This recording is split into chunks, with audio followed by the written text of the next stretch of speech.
Bismillahirrahmanirrahim. Assalamualaikum warahmatullahi wabarakatuh. Wahai anak-anakku, murid-muridku yang senantiasa dirahmati oleh Allah SWT. Marilah kita lanjutkan pelajaran kita, ngaji belajar urip. Kali ini kita membahas mengenai mengalami kun fayakun. Bismillahirrahmanirrahim. Innama amruhu idza arata syai'an ayyaqula lahu kun fayakun. Sesungguhnya perintahnya apabila ia menghendaki sesuatu, hanyalah berkata kepadanya, jadilah, maka jadilah ia. Surat Yasin 82. Penting sekali mengerti makna yang sebenarnya akan ayat ini, bahwa semua peristiwa yang terjadi di dunia ini pastilah atas kehendaknya. Bagaimanakah menyadari hal itu? Bukankah kita tidak pernah bertemu Tuhan? Lalu bagaimana kita tahu kehendaknya? Bila kita mau sedikit berpikir, memahami, dan merenung, bukankah dalam kehidupan kita sehari-hari selalu ada peristiwa yang terjadi?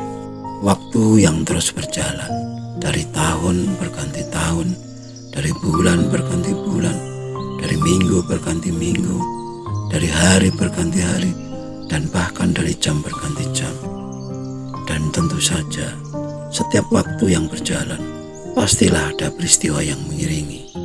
Termasuk pagi hari, matahari mulai muncul. Siang hari, matahari di atas kepala kita. Dan senja hari, matahari tenggelam di ufuk barat. Pagi hari anak kita berangkat ke sekolah, dan siang hari pulang ke rumah.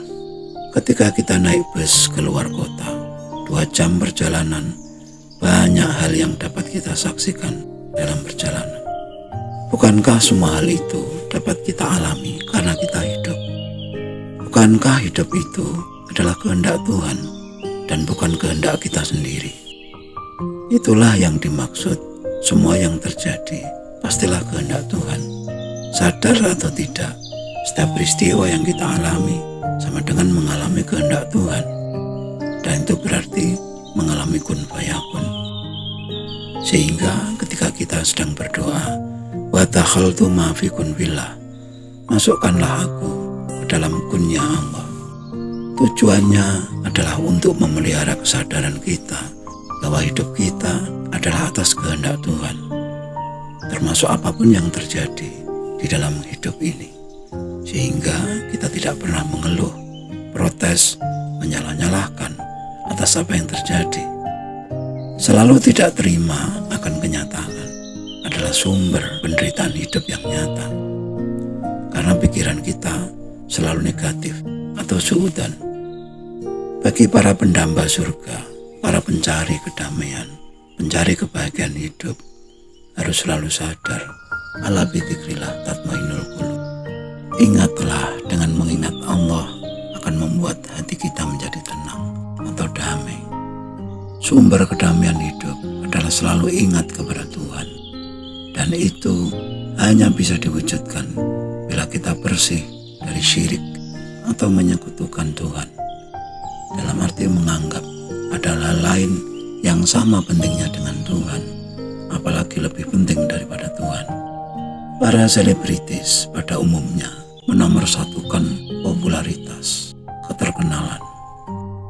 Keterkenalan di atas apapun, artinya apapun akan dilakukan demi terkenal. Para pengusaha pada umumnya menomorsatukan keuntungan materi di atas segala-galanya, sehingga prinsip ekonomi, yaitu modal sekecil-kecilnya, keuntungan sebesar-besarnya, betul-betul diterapkan dalam praktek hidup sehari-hari. Seorang pegawai, pejabat yang hidupnya mapan, nyaman, cenderung melanggengkan posisi selama mungkin tanpa sadar terjebak dalam keadaan menomorsatukan atau menuhankan kenyamanan itu. Sebagaimana Quran surat Saba 34 yang artinya, dan kami tidak mengutus di suatu negeri seorang pemberi peringatan pun, melainkan orang-orang yang hidupnya mewah di negeri itu berkata, sesungguhnya kami mengingkari apa yang kamu diutus untuk menyampaikannya. Ayat ini jelas-jelas menyatakan bahwa kemewahan hidup cenderung menolak berita-berita ketuhanan. Sebagaimana kita sadari bahwa Tuhan adalah zat yang maha cemburu. Tuhan tidak mau ada manusia yang lebih cinta kepada harta benda daripadanya.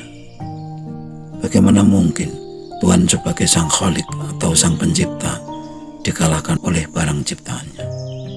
Kemewahan hidup atau cinta halal duniawi bukan berarti seseorang itu memiliki harta yang melimpah, uang yang banyak, jabatan yang bagus, atau derajat nasab yang tinggi.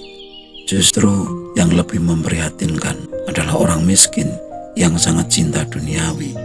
Dompetnya kosong, namun berkhayal banyak uang. Tidak punya jabatan apapun, namun menghayal seakan-akan menjadi pejabat tinggi yang sangat berpengaruh. Orang-orang miskin yang selalu berkhayal memakan makanan lezat di restoran, termasuk mereka-mereka yang ahli ibadah demi surga, yang penuh dengan kenikmatan surgawi, termasuk bidadarinya yang cantik, minuman khamernya yang katanya tidak pernah memabukkan. Sebagaimana kata bijak menyatakan, cinta dunia adalah pangkal dari semua kerusakan. Hubud dunya ra'su kulli khati'atin. Kalimat ini jika dibalik menjadi cinta akhirat adalah sumber kebaikan. Bukankah Tuhan tidak menyukai kerusakan? Bukankah Tuhan identik dengan akhirat, dengan surga dan kedamaian hidup? Tuhan dan kemewahan hidup adalah ibarat jalan, adalah seberang jalan.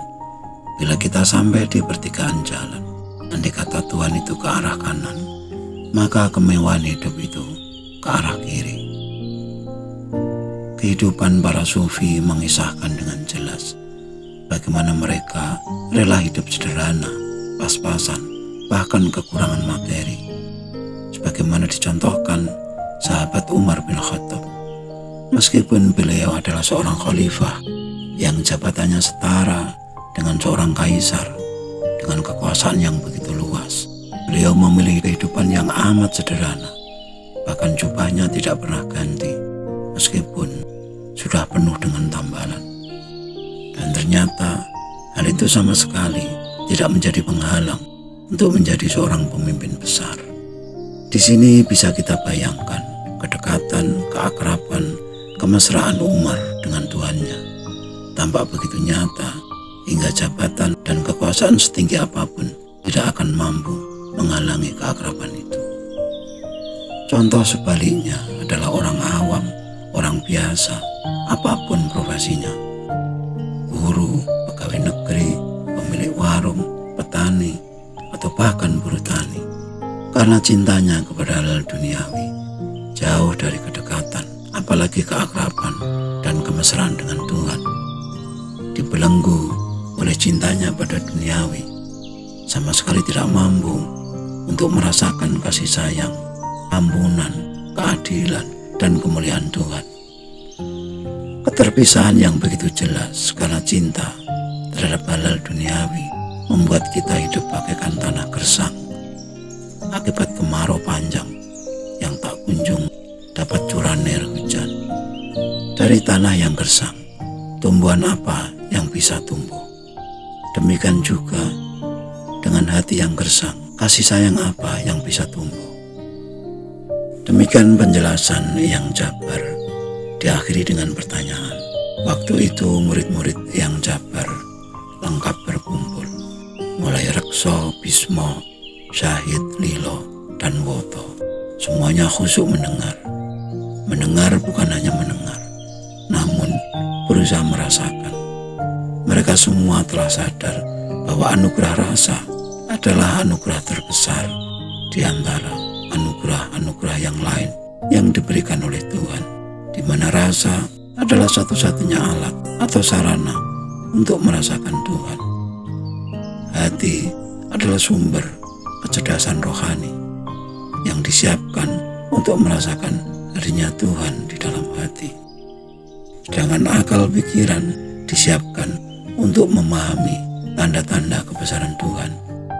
Hati yang bersih dari kemusyrikan dan pikiran-pikiran yang jernih, bersih dari suudzon adalah modal utama untuk menjalani hidup suci.